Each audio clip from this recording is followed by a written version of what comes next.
Welcome to Mcglaughlin Barn. Please walk up into that beautiful high drive and face the mural that was painted 10 years ago of a poem written by Naima of Climbing Poetry and painted lovingly and beautifully by a staff member and alumna, Anita Vermani. Before you move on to the next place we want to tell you about, please take a moment to read this beautiful poem and read all the quote boards that you see around you that have been created by 2 decades worth of staff and artists in residence. And these quote boards reflect generations of aspirations and requests of each other, really.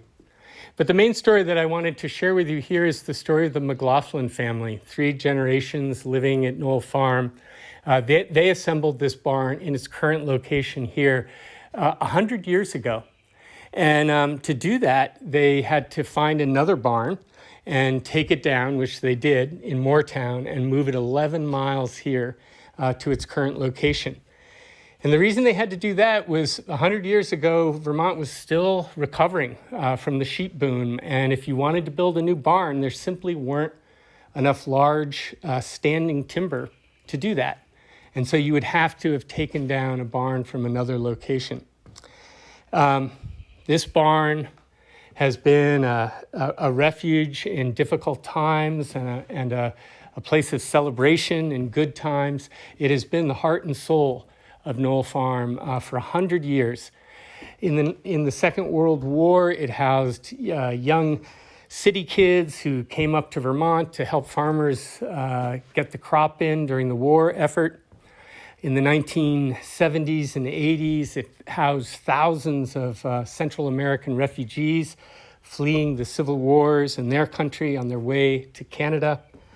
And in the 2000s, the last 2 decades, it's housed thousands of social justice activists brought together here at Knoll Farm through our current programs.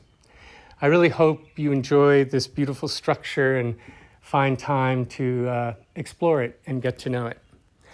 When you're done, I want you to walk back out to the road and bang a right and walk all the way out to the point, to the front of the farm at a place we call the Story Circle.